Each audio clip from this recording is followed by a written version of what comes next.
From the Library of Congress in Washington, D.C.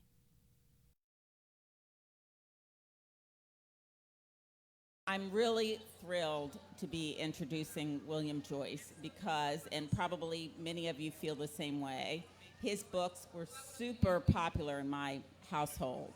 I have two daughters, and they're just crazy about George Shrinks, and the scene where with the cat, is a favorite in my house. And in fact, even though they've outgrown that book, we still keep it around. We don't want to give it to a thrift shop, or it's just too dear to us. William Joyce wrote his first book in the 4th grade, and since then he's produced a lot of best-selling children's books, many of them you could call classics. His picture books include George Shrinks, Santa Claus, Dinosaur Bob, and his adventures with the family Lazzarato, the Leafmen, and the brave good bugs. He's been hailed by Newsweek as one of the top 100 people to watch in the new millennium. Wow. In addition to his books, he's lent his creative expertise to creating conceptual characters for films like Toy Story and A Bug's Life.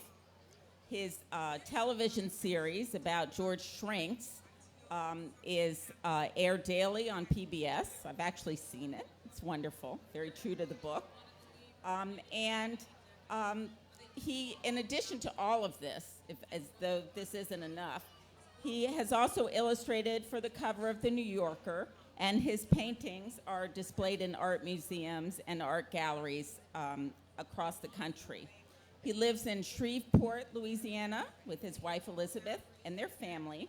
And The Man in the Moon, the first picture book in the Guardians of Childhood series, marks his return to the world of children's books. So let's give a hand for William Joyce.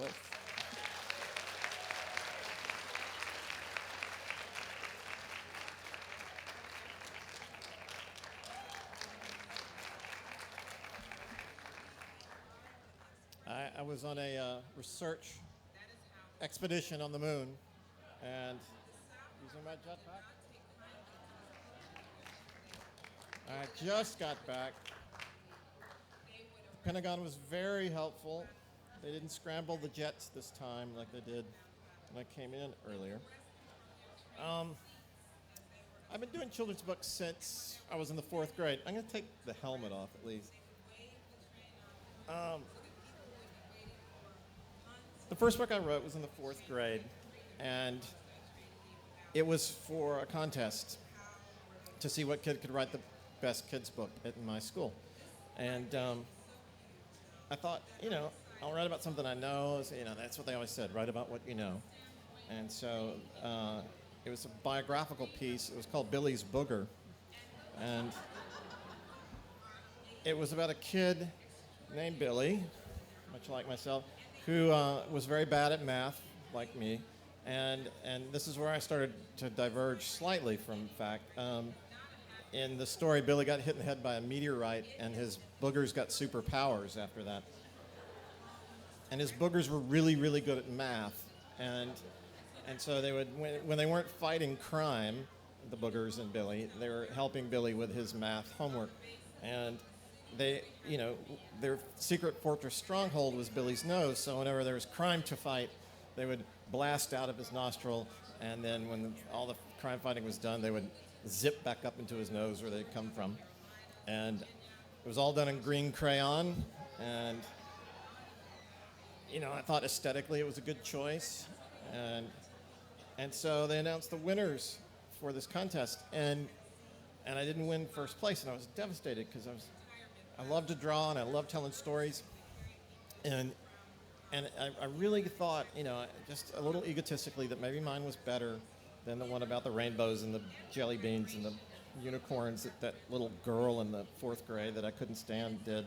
She won, and I didn't win second place, and I didn't win third. I didn't even get an honorable mention, and I was really crestfallen. And so I get back to my room, and in school, in class. And over the intercom, they say, would William Joyce please report to the principal's office immediately? And I was like, oh, this will be great. It's my award. It's a private ceremony, with the principal. And I'm walking down the hall, feeling kind of cocky, and I see there are my parents are sitting in there, and the principal's office, like, oh, they invited my parents. This is so nice. And I see my book on the principal's desk, and I'm like, oh, he's read it, obviously. And I was looking for my large trophy that I was expecting. I didn't see that anywhere. And so I sat down, and the principal grabbed my book, and he kind of shook it, and he goes, Mr. and Mrs. Joyce, your son has been drawing boogers in school. And my mother shot back almost immediately, oh, you should see the stuff he draws at home. And so I had to promise not to draw boogers at school anymore. And though I did have a sequel a few months later called Gomer's Pile that got me in even more trouble. But I'm going to take the pack off because it's got a lot of fuel in it. It's gelatin based, so it won't explode. It did just break. So it taught me something, though. I was like, all the kids in my class liked my stories. They're like, this Booger story was really great, Bill. But the teachers, grown-ups, authority figures got upset, and it caused a lot of ruckus. And I thought, this is very interesting. I mean, all I did was just make up a story and draw some stuff with a green crayon, and I got everybody worked up. And I liked that. That felt powerful, So in the 4th grade, I was like, I wonder what this kind of job this is, And I was encouraged all along. My parents were very forgiving in this regard. And though I came from a very peculiar Southern family. And, people are peculiar everywhere, but in the South, I don't know, there's a different little twist to the gumbo. But it wasn't hard for me to lean to fiction in a household where I had an uncle, Art, who claimed he was from another planet, and with a casual aplomb that made you really believe it. I mean, he wasn't like going, hey, I'm from another planet. He was like, well, I'm not from here, and I don't breathe your air. And you're just like, wow, I mean, why would he make that up? I mean, grown-ups are about telling the truth usually, so you just kind of went with it. And he had all these other stories about, that there was a guy that lived in our attic named Rawhead and Bloody Bones, that if we ever went up in the attic and looked for Christmas presents, he would attack us and devour us and flush our bones down the toilet. And he would stand outside at night when you'd have the fan on. He'd stand behind the fan and go, Rawhead and Bloody Bones. Scare us to death. And my sisters I was the youngest in this vast household. I mean, it was so Tennessee Williams. My grandfather was called Big Daddy, like in the play. And my grandmother was Big Mama, like in the play. So the first time I ever saw a Tennessee Williams play, when I saw Cat on a Hot Tin Roof, I'm like, do we know this guy? But my grandfather, he was very interesting. He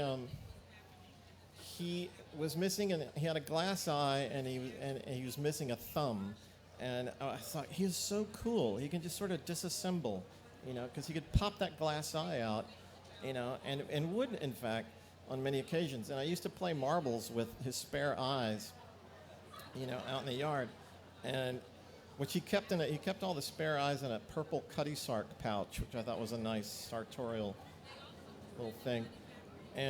But he would, like, if he was having to watch me, he would say, look, I'm going to go watch the game. You're supposed to do your homework, so you stay in here. I'm going to leave my eye, and I'll know if you're goofing off. And he would put his eye on the desk and just leave it there. And, I'd be sitting there trying to do my math. No wonder I was bad at math. I mean, it's just like okay. And you just, I look at that thing, I'm like, damn, maybe it's true. And then, because when you're so dumb when you're a kid, I went, made a face at the eye, and I go, hey, Big Daddy, did you see that? And he goes, yeah, don't do it again. I was like, oh, it really works.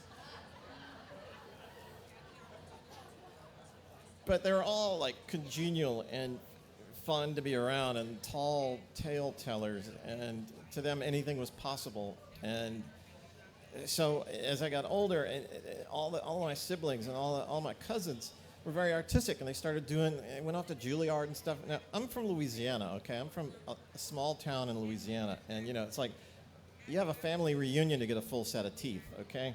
And literacy is sort of like, that's like, yeah, if the crops come in, maybe we'll learn to read. I mean, it's not high on the list, but in this atmosphere, somehow or another, all my siblings and cousins were very into the arts, and they encouraged my grandparents, my parents, my aunts and uncles encouraged us, though they were baffled by this. I mean, they're like, I don't know why they like that long hair classical music, but it's purty and it makes them happy, so I let them keep going. Acting and painting and photography, all this stuff was in the air. And my dad used to joke that we got it from the the milkman. And and I didn't even know that was a dirty joke until I was 30. But it was said that I was born with a pencil in my hand, which I always thought sounded like a horrifying ordeal for my mother. But I did draw from day one, and I've always drawn. I love it. It's like I carry one of these with me everywhere. And when I grew up and went to school and all that stuff, I was like, what am I going to do? I mean, there are all these jobs, and I don't want any of them. You know what I mean? Like, I don't want to be a banker, and I don't want to be a dentist, and I don't want to be any of the stuff I see.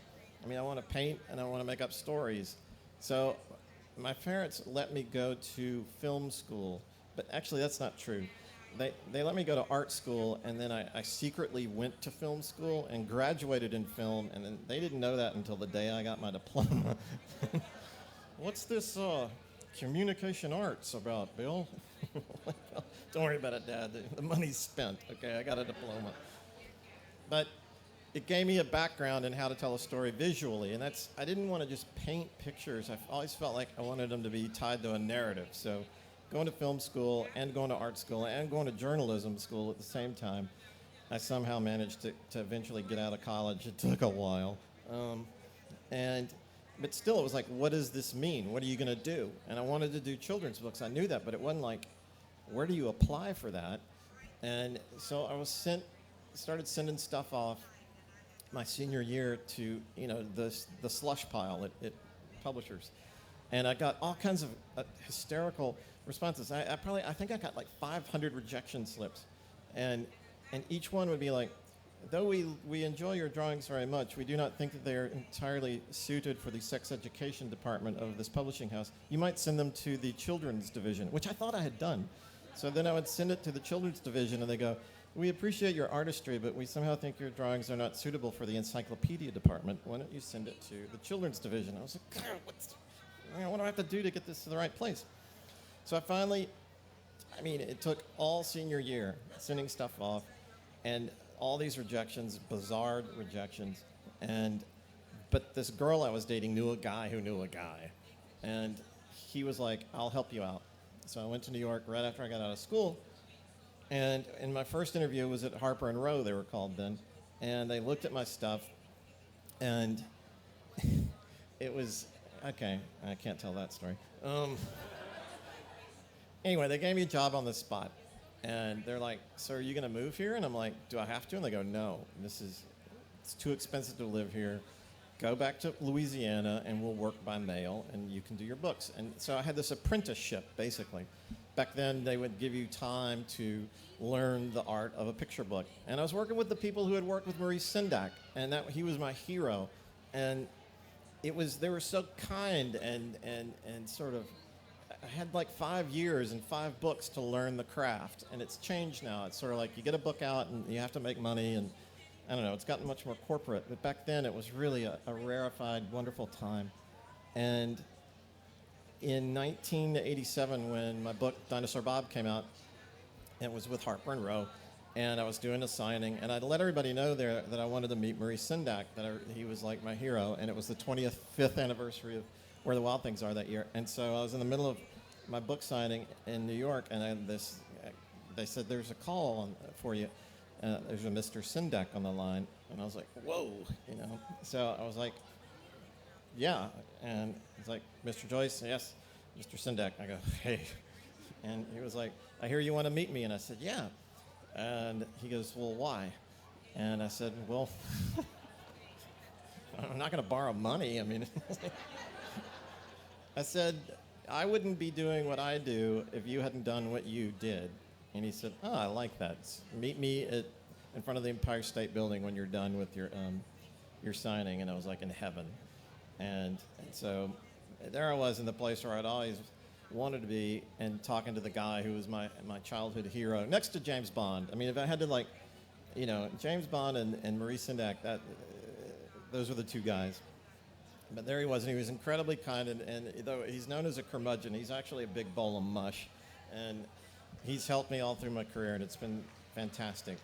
And so that was my job then. It was like, wow, there is this job. I mean, I can sit around and draw boogers and get paid for it, and this is amazing. And I mean, I would have done this stuff for free, but, you know, they, like, gave me money and then sent me places, and I got to see the world. But I always kind of hoped that it could grow into something, I don't know, more. Like, first I just illustrated other people's stuff, and then I started doing my own stories. And then when we had children, I was like, wow, okay, I write children's books, and we're having kids. This will be great. And I realized I got to tell them about Santa Claus and the Man in the Moon and all those guys. And then I realized I don't know much about them. I mean, when I was a kid and I asked my parents, what, you know, how does Santa Claus do what he does? And then they would say, you know, he just does. And you're like, but how? Well, you know, just do your homework and get better at math, and, you know, we don't know. I mean, just, he does. It's magic. And I'm like, God, there's got to be, like, a thing I can find out. And so when we had kids, I was like, I got to find out how these guys do what they do. I got to come up with a mythology for these guys, because there wasn't one. And it was bugging me. I was like, I went on Facebook. They don't have a Facebook page. I mean, Santa, none of those guys, they don't Twitter, they don't do any of this stuff. And there's just not much out there. So I'm like, okay, we know who Batman is, and we know his origins, and we know Superman, and we know his origins. How can we not know where the Man in the Moon comes from, or where Santa Claus comes from? So, you know, I started sending inquiries. You know, dear Santa Claus, will you please tell me how you do what you do? And, you know, nothing. You know, each one of these guys I sent stuff to in sort of that vague way that you hope it will find them. And nothing. I never got a response. So I'm like, okay. What I'm going to start doing is I'm going to start doing stuff at my house to sort of augment their visits. In anticipation of their visits, I will make some extra stuff to make myself seem worthy. You know, that they will contact me, that the Man in the Moon and Santa Claus will go, this guy's good. We should let him do our biographies. So in our house, you know, in addition to when Santa would come, you know, I would go and make footprints that went through the house that, you know, lent real, you know, gravity to the fact that he had been there. And we would make amazing cookies for him to eat that night. And he always ate them. And then, like, when the Tooth Fairy would come, you know, I was like, she's so tidy. There's no real evidence that she's been here. So I started painting little footprints out from the window that would go across the room and onto the pillow, and then leave little sprinkles of glitter around. And then, you know, the next morning the Tooth Fairy will have come, the money was there, and I was like, God, why didn't she come and tell me? Why wouldn't she come in and go, hey, nice job. Here's how I do what I do. Yes, you can be our oracle, but I never got any of that. And I guess I kept doing this for years, and our kids were like, wow, you know, we have more stuff at our house than people do at other people's houses, man. Like, the Tooth Fairy doesn't do that at Eleanor's house. And I'm like, well, you know, what can I say? You know, y'all are special. And so they're like, oh, good. That's why they would tell their friends, we're special. Like, and then we get calls from people's parents going, what, you know, we can't do the glitter and the little footprints. And so, but we were in D.C. for the Easter egg hunt when the kids were really little. And I've been asked to go, you know, do the Easter egg roll there. And I was like, this is going to be great. The kids are going to the White House. And the kids are like, how's the Easter Bunny going to know where we are? We're going to be there on Easter Sunday. And I'm like, God, I don't know. That's a tough one. I mean, usually they can find you. But just in case, well, it'll be fine. Just don't worry about it. So they put us up in the Willard Hotel in this suite that was bigger than our house. I mean, I couldn't believe this place. And it was, so I had these little footprints made, little rabbit footprints that I could put in ink. And I'd done so we had all these eggs that were already there because we were worried maybe the Easter Bunny wasn't going to find us. And so we had eggs already shipped up to hide in this hilariously vast, hotel room.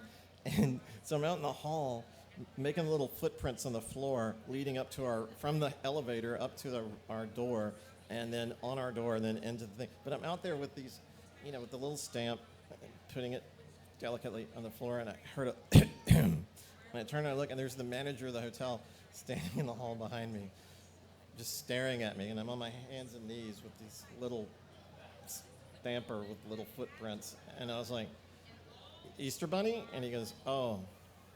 He just nodded. He goes, I'll inform housekeeping of Mr. Bunny's arrival. Well, the Easter Bunny found us, and there were 10 million more eggs than we expected. The kids were crazy, and they saw the little footprints, and they thought it was cool. But yet, I still did not get any direct, word from the Easter Bunny that I'd done a good job, and that he would tell me how he does what he does, or any of that kind of stuff. So then I got word from my distant relatives in Abilene, Texas, and they had found all the records and stuff of my Uncle Art that I told you about that claimed to be from outer space. And so we start sifting through all this stuff, and it's in this silo out in the middle of nothing. And it's this crazy bunch of notebooks and written in this kind of weird writing, and with all these photographs that are of the Man in the Moon and the Easter Bunny and all of them, but they're real. And I'm like, oh my God, Uncle Art was from someplace else. He's left this stuff for me, but it's kind of in code. And so for the last 10 years, myself and a devoted band of Moonbots, that's the name of my company, Moonbot, have been deciphering what we found in my Uncle Art's trove, and we now know the real story of the Man in the Moon and the Easter Bunny and and Santa Claus and all those guys. And so that's what this new book series is. It's chronicling how they came to be and how they work together and how they're all pals. They're like the Justice League of America, but for kids. They all know each other. They all hang out, and they all their systems are kind of interconnected. Like when the teeth of good children are ground into dust, they can make reindeer fly. And I found out in this stuff that the Tooth Fairy is actually, she is indeed one fairy, but the way she gets around all over the world in one night is she has the amazing ability to splinter into a million small versions of herself. So it is, in fact, the Tooth Fairy that comes to your house. It's just one of many small parts of her, or figures of her. And when they take those teeth from under your pillow, they store them, they keep them forever, because in each tooth is stored the memories that you had of your childhood up until the point that you lost that tooth. And they save those memories for any time when you're older, when you may need to remember what it was that you loved and dreamt of as a child. So they keep those dreams safe.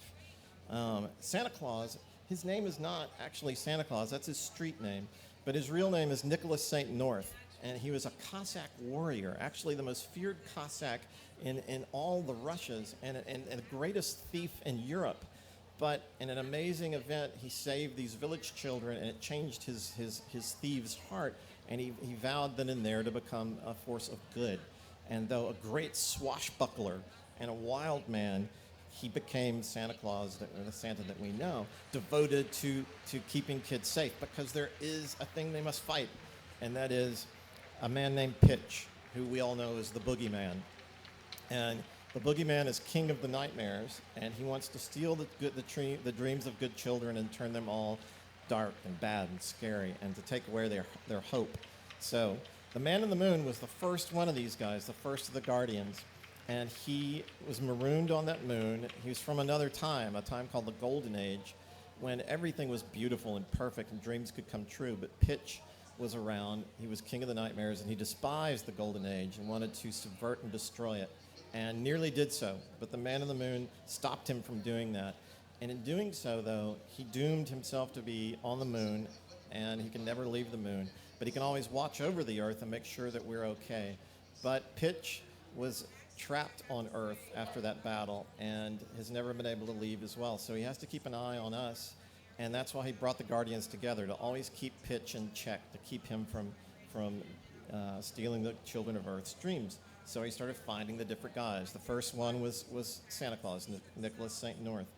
The second one was what we know as the Easter Bunny, but his actual name is E. Aster Bunnymund, and he is a 6.5 foot tall rabbit. He's actually a puka, a different species. They're not even from Earth. They're from a planet, an egg-shaped planet, far, far away. And each planet in the cosmos has a single puka that is in charge of all plant life and spring and things like that. They're very dry, methodical, almost humorless, seemingly humorless species, but they're sort of like, he enjoys working with Nicholas St. North. They're like Spock. He is Spock to North's Kirk in a way, if you want to think of it like that. And he's also an amazing warrior, but they worship eggs. They think eggs are the most perfect shape in all the galaxies, and they think that chocolate is the one thing they have a weakness for. They're sort of human-like, but they always fight their inner bunny, and it's whenever they eat chocolate is when they go completely bunny and sort of lose it and start walking on all fours again instead of upright. So they love chocolate with all their hearts, and they want to give it to the children of Earth, but it's always tempting them into to go rabbit crazy again. The Sandman's real name is Sanderson Man Snoozy. He's narcoleptic. He loved taking naps as a child. He really preferred sleeping to waking because his dreams were so vivid. And at a certain point, he actually fell asleep during a storm on a beach, and a chunk of the beach floated away, and that chunk of beach went out to sea, and he just kept sleeping through it and never woke up until he was way out into sea. And then porpoises and whales and giant sea turtles enjoyed him because while he sleeps, he would actually narrate the dreams he was having, and they enjoyed hearing these stories, so they took care of him. Eventually, he found a small island called the Island of the Sleepy Sands, which was made from an enormous meteorite that struck the Earth jillions of years ago and caused, that long napping cycle they call the Big Bang, and it all the dinosaurs and stuff went to sleep for a really long time then. But he's learned that from these sleepy sands, if you take meteors and grind them into dust, it makes sleep sand. So actually, stardust is a thing that he sprinkles on you at night to make you have good dreams. And if Pitch tries to send his nightmare men into your room to give you a bad dream, the Sandman is there to sprinkle this dream dust to counteract that. So they have this whole thing, this system. Jack Frost is actually the spirit of childhood. He was frozen at the age of 14 and has never grown up. He's the guy, he's the mischief maker. And he's he won't ever follow the rules completely. He's not a full guardian yet because he won't go to the meetings, and he doesn't have his own holiday, so he doesn't feel like he has to do the stuff they say to do. And he's like this sort of errant teenager. He's the guy that starts snowball fights on snow days. He's the guy that tempts you to throw your roll in the cafeteria across the cafeteria. He's the guy that makes you think that it would be funny to tie the shoelaces together of the girl that sits in the chair next to you. He's the guy that makes you want to do mischievous stuff, and he's very, very good at it. So whenever you're actually bad, it's not you, it's Jack Frost. And then Mother Goose, the last one, she's this remarkable. She starts out as a kid, and she grows up, and her book has the power to the stories in her book, if you read them, have the power to actually change your life. And so she can come to you at different times in your life and give you a story that will right all the wrongs that you're experiencing and salve the sorrows you're feeling and make you happy and take the darkness away. So I found out all this great stuff. and I've been putting it in all these books, and this is the first one. And there's an oath they have, the Guardians do, that I'll read you the oath.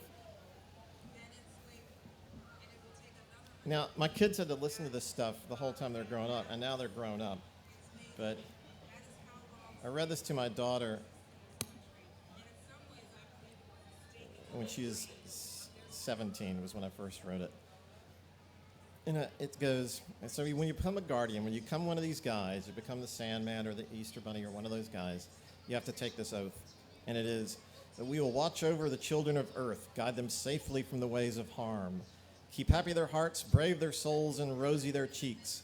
We will guard with our lives their hopes and dreams, for they are all that we have, all that we are, and all that will ever be. And that's the oath of the Guardians of Childhood. My daughter said, when she read that, she goes, well, Dad, everybody that reads this book will become a guardian. And I was like, yes, very good, I like that. So, thank you.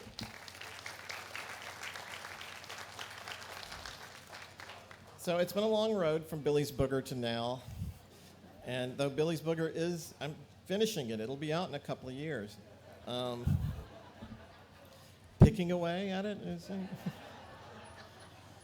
The Man in the Moon, the Guardian series is becoming a movie at DreamWorks. It will be out November the 17th next year.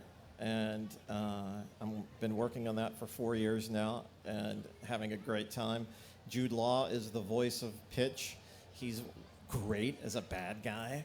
Alec Baldwin is Santa Claus. He's fantastic. He's just this great swashbuckling, badass. I'm sorry. It's just fantastic. And Hugh Jackman is playing the Easter Bunny. The rabbit from way down under is what we keep saying. So it's been a delightful journey. And it's okay. It's been great getting to do all this stuff and work on the movies and do these books, and it's fine. It's great to finally get this thing out. Like I said, I've been working on it since we first had our first child, and that's been 20 years. So I hope you guys like it. Please go out and buy it. It's taken a long time to do, and I appreciate you having me come here. And I guess we'll take questions, but thank you very much.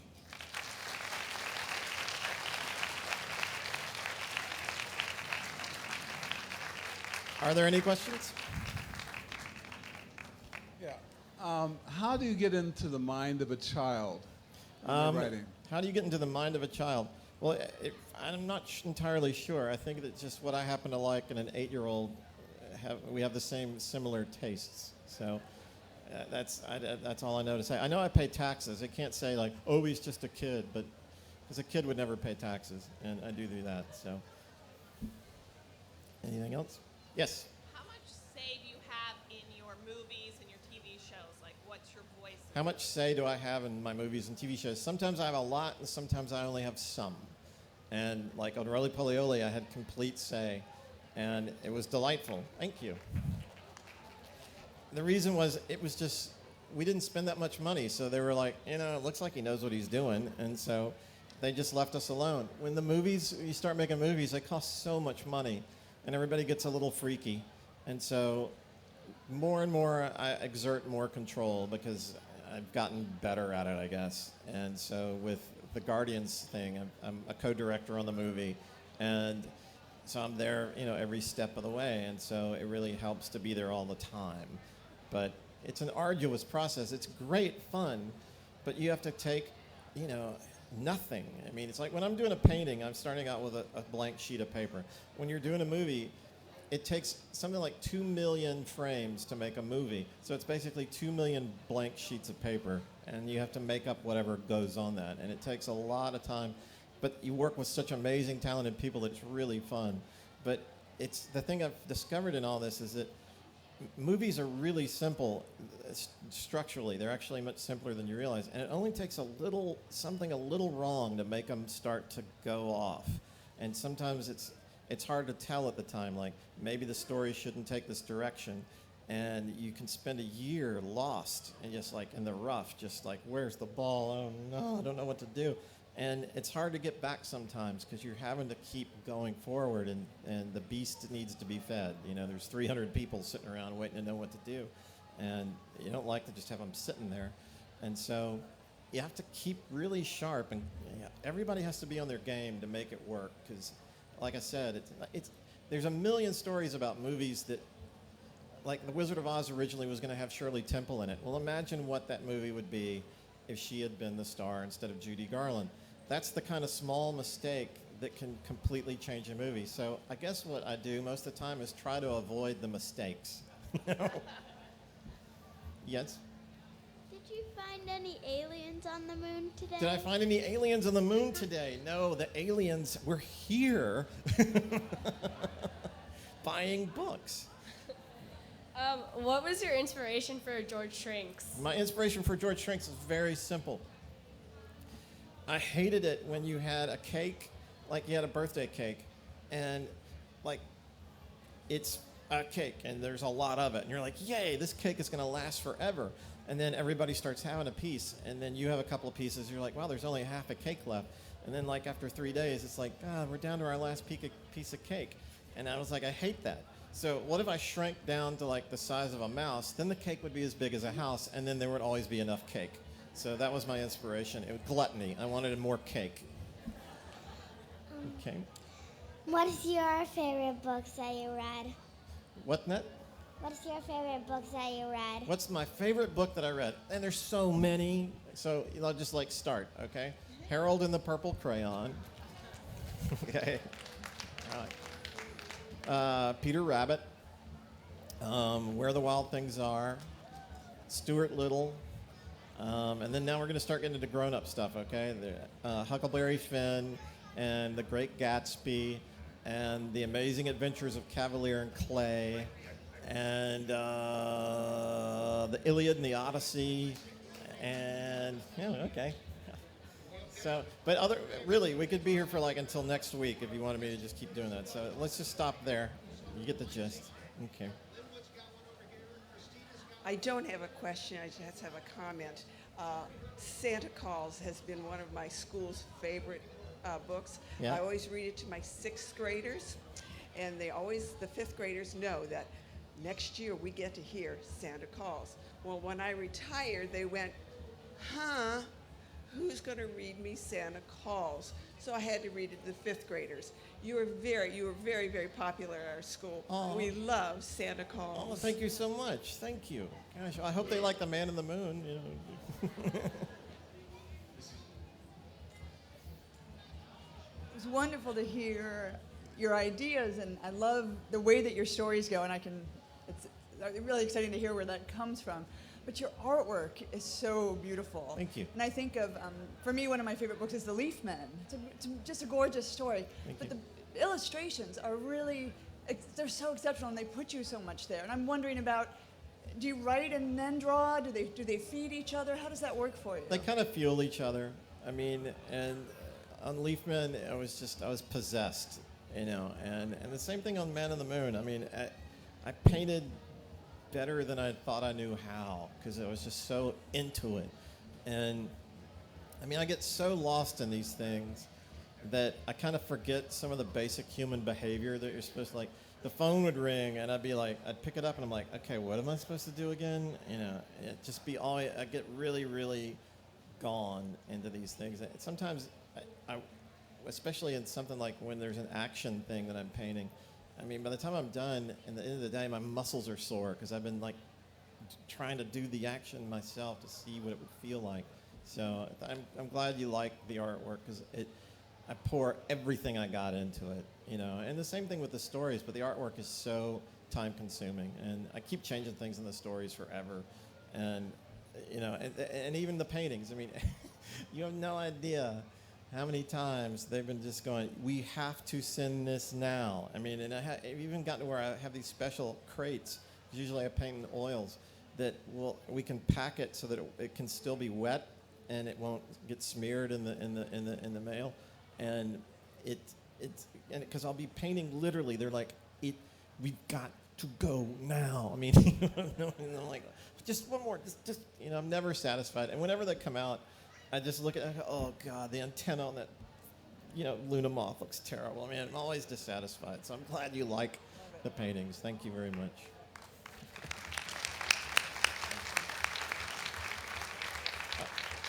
I think we have time for one more, I believe. So if anybody else? Yeah. What was the inspiration behind Dinosaur Bob? Dinosaur Bob. The inspiration for Dinosaur Bob was I had a really bad week when I was 5. I saw 3 movies that completely broke my heart in 2. The first one was King Kong. And when I was 5, I thought everything was true, like that was on television.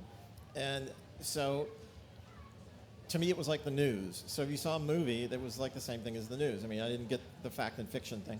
And so I'm watching King Kong, and he's so like me. He's like, he's so happy on his island, and they take him to New York, and he's the wrong size for everything. And I felt that way about school. I was like, my house is I love everything in my house, and everything's like really great. And now they're making me go to school, and everything's too big, and the toilets are too high, and so I really sympathize with Kong, and then he dies, at the end of the movie. And I'm like, I was just brokenhearted. I was like, give me a break.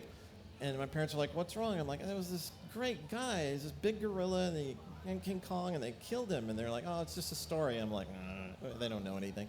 And then later I saw The Yearling, okay? And so, here's his kid, he raises this deer, and he loves this deer, and this deer's his best friend, and then he has to shoot his deer. And I'm like, I'm like all weepy and everything, and I'm like, my parents are like, what's wrong? I'm like, what the hell bit? And then Old Yeller came on, and I was just like, So my whole life, I was just like, I'm going to do a story where they get an animal, and everything's going to be fine. Nothing's going to go wrong. So I just made Old Yeller into an 80-ton dog, basically. It's a giant green dog, is Dinosaur Bob. And then they find him, and they take him home, and there's a little problem, but then he gets to stay, and everybody's happy. The end. Thank you very much. This has been a presentation of the Library of Congress. Visit us at loc.gov.